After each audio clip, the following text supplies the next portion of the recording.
2 Samuel pasal 19 ayat 1-8. Lalu diberitahukanlah kepada Yoab, ketahuilah, raja menangis dan berkabung karena Absalom. Pada hari itulah kemenangan menjadi perkabungan bagi seluruh tentara. Sebab pada hari itu, tentara itu mendengar orang berkata, raja bersusah hati karena anaknya. Sebab itu tentara itu masuk kota dengan diam-diam pada hari itu, seperti tentara yang kena malu, kembali dengan diam-diam karena melarikan diri dari pertempuran.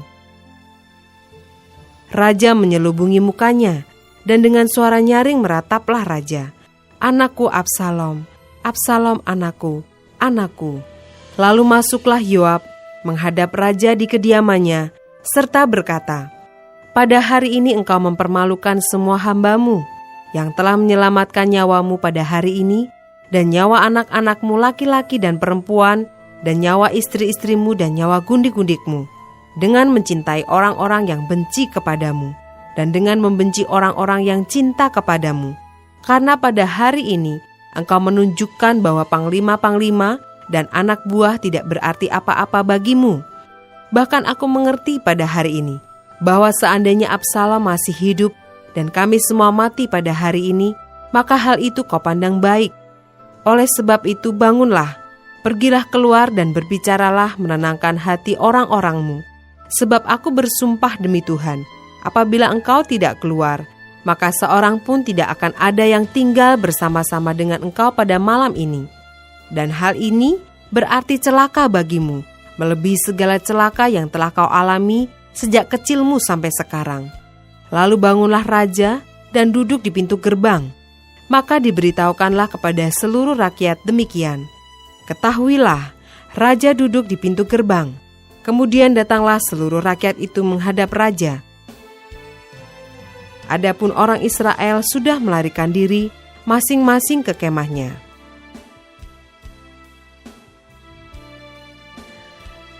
Ayat 9-14. Pemikiran untuk membawa Daud kembali. Seluruh rakyat dari semua suku Israel berbantah-bantah, katanya, raja telah melepaskan kita dari tangan musuh kita.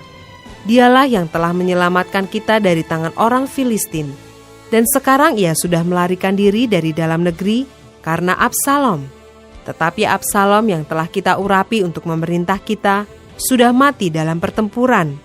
Maka sekarang, mengapa kamu berdiam diri dengan tidak membawa raja kembali? Raja Daud telah menyuruh orang kepada Sadok dan Abiatar, imam-imam itu, dengan pesan, berbicaralah kepada para tua-tua Yehuda, demikian, mengapa kamu menjadi yang terakhir untuk membawa raja kembali ke istananya? Sebab perkataan seluruh Israel telah sampai kepada raja. Kamulah saudara-saudaraku, kamulah darah dagingku, mengapa kamu menjadi yang terakhir untuk membawa raja kembali? Dan kepada Amasa haruslah kamu katakan, bukankah engkau darah dagingku? Beginilah kiranya Allah menghukum aku, bahkan lebih lagi daripada itu, jika engkau tidak tetap menjadi panglimaku menggantikan Yoab. Demikianlah dibelokkannya hati semua orang Yehuda secara serentak, sehingga mereka menyuruh menyampaikan kepada raja pesan ini, kembalilah tuanku dan semua anak buahmu. Ayat 15-23. Raja berangkat pulang, Simei menyongsong raja. Lalu berangkatlah raja pulang dan sampailah ia ke tepi sungai Yordan. Sementara itu orang Yehuda telah sampai ke Gilgal untuk menyongsong raja dan untuk membawa raja menyeberang sungai Yordan. Juga Simei bin Gera, orang Benyamin yang dari Bahurim itu, cepat-cepat datang bersama-sama dengan orang-orang Yehuda untuk menyongsong Raja Daud. Juga ada 1.000 orang dari daerah Benyamin bersama-sama dengan dia, dan Siba, hamba keluarga Saul, dan ke-15 anaknya laki-laki, dan ke-20 hambanya bersama-sama dengan dia, datang tergesa-gesa ke sungai Yordan mendahului raja. Lalu menyeberang dari tempat penyeberangan untuk menyeberangkan keluarga raja dan untuk melakukan apa yang dipandangnya baik. Maka Simei bin Gera sujud di depan raja ketika raja hendak menyeberangi sungai Yordan dan berkata kepada raja, Janganlah kiranya tuanku tetap memandang aku bersalah, dan janganlah kiranya tuanku mengingat kesalahan yang dilakukan hambamu ini pada hari tuanku raja keluar dari Yerusalem. Janganlah kiranya raja memperhatikannya lagi, sebab hambamu ini tahu bahwa hamba telah berbuat dosa. Dan lihatlah, pada hari ini akulah yang pertama-tama datang dari seluruh keturunan Yusuf untuk menyongsong tuanku raja. Lalu berbicaralah Abisai anak Seruya, katanya, "Bukankah Simei patut dihukum mati karena ia telah mengutuki orang yang diurapi Tuhan?" Tetapi Daud berkata, "Apakah urusanku dengan kamu, hai anak-anak Seruya, sehingga kamu pada hari ini menjadi lawanku? Masakan pada hari ini seorang dihukum mati di Israel? Sebab bukankah aku tahu bahwa aku pada hari ini adalah raja atas Israel?" Kemudian berkatalah raja kepada Simei, "Engkau tidak akan mati." Lalu raja bersumpah kepadanya.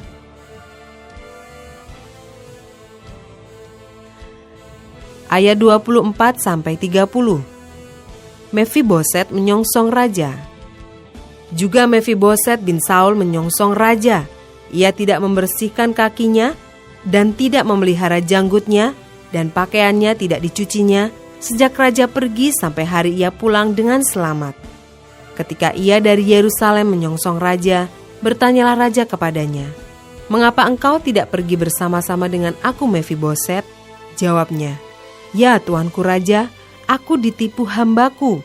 Sebab hambamu ini berkata kepadanya, 'Pelanailah keledai bagiku, supaya aku menungganginya dan pergi bersama-sama dengan raja.' Sebab hambamu ini timpang. Ia telah memfitnahkan hambamu ini kepada tuanku raja. Tetapi tuanku raja adalah seperti malaikat Allah. Sebab itu perbuatlah apa yang tuanku pandang baik. Walaupun seluruh kaum keluargaku tidak lain dari orang-orang yang patut dihukum mati oleh tuanku raja, tuanku telah mengangkat hambamu ini di antara orang-orang yang menerima rezeki dari istanamu. Apakah hakku lagi, dan untuk apa aku mengadakan tuntutan lagi kepada raja?" Tetapi raja berkata kepadanya, "Apa gunanya engkau berkata-kata lagi tentang halmu? Aku telah memutuskan engkau dan Siba harus berbagi ladang itu." Lalu berkatalah Mefiboset kepada raja, "Biarlah ia mengambil semuanya, sebab tuanku raja sudah pulang dengan selamat."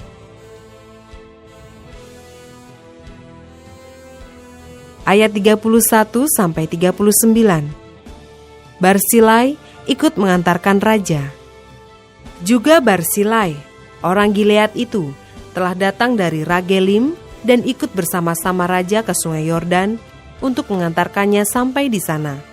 Barsilai itu sudah sangat tua, 80 tahun umurnya. Ia menyediakan makanan bagi raja selama ia tinggal di Mahanaim, sebab ia seorang yang sangat kaya. Berkatalah raja kepada Barsilai, "Ikutlah aku akan memelihara engkau di tempatku di Yerusalem." Tetapi Barsilai menjawab raja, "Berapa tahun lagikah aku hidup, sehingga aku harus pergi bersama-sama dengan raja ke Yerusalem? Sekarang ini aku telah berumur 80 tahun. Masakan aku masih dapat membedakan antara yang baik dan yang tidak baik? Atau masih dapatkah hambamu ini merasai apa yang hamba makan atau apa yang hamba minum? Atau masih dapatkah aku mendengarkan suara penyanyi laki-laki dan penyanyi perempuan? Apa gunanya hambamu ini lagi menjadi beban bagi tuanku raja? Sepotong jalan saja hambamu ini berjalan ke seberang sungai Yordan bersama-sama dengan raja. Mengapa raja memberikan ganjaran yang sedemikian kepadaku? Biarkanlah hambamu ini pulang, sehingga aku dapat mati di kotaku sendiri, dekat kubur ayahku dan ibuku. Tetapi inilah hambamu Kimham. Ia boleh ikut dengan tuanku raja. Perbuatlah kepadanya apa yang tuanku pandang baik." Lalu berbicaralah raja, "Baiklah, Kimham, ikut dengan aku. Aku akan berbuat kepadanya apa yang kau pandang baik, dan segala yang kau kehendaki daripadaku akan kulakukan untukmu." Kemudian seluruh rakyat menyeberangi sungai Yordan. Juga raja menyeberang setelah berpamitan dengan Barsilai dengan ciuman. Lalu orang ini pun pulanglah ke tempat kediamannya.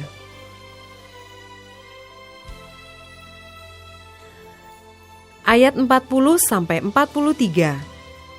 Orang-orang Israel dan orang-orang Yehuda mempertengkarkan raja. Sesudah itu berjalanlah raja terus ke Gilgal, dan Kimham ikut dengan dia. Seluruh rakyat Yehuda bersama-sama setengah dari rakyat Israel telah mengantarkan raja. Tetapi seluruh orang Israel datang menghadap raja dan berkata kepada raja, "Mengapa saudara-saudara kami, orang-orang Yehuda itu, menculik raja dan membawa dia menyeberangi sungai Yordan dengan keluarganya dan semua orang Daud yang menyertai dia?" Lalu semua orang Yehuda menjawab orang-orang Israel itu, "Oleh karena raja kerabat kami. Mengapa kamu menjadi marah karena hal ini? Apakah kami makan apa-apa atas biaya raja? Apakah kami mendapat keuntungan?" Tetapi orang-orang Israel itu menjawab orang-orang Yehuda, "Kami 10 kali lebih berhak atas raja. Sebagai anak sulung, kami melebihi kamu. Mengapa kamu memandang kami rendah? Bukankah kami yang pertama-tama harus membawa raja kami kembali?" Tetapi perkataan orang-orang Yehuda itu lebih pedas daripada perkataan orang-orang Israel.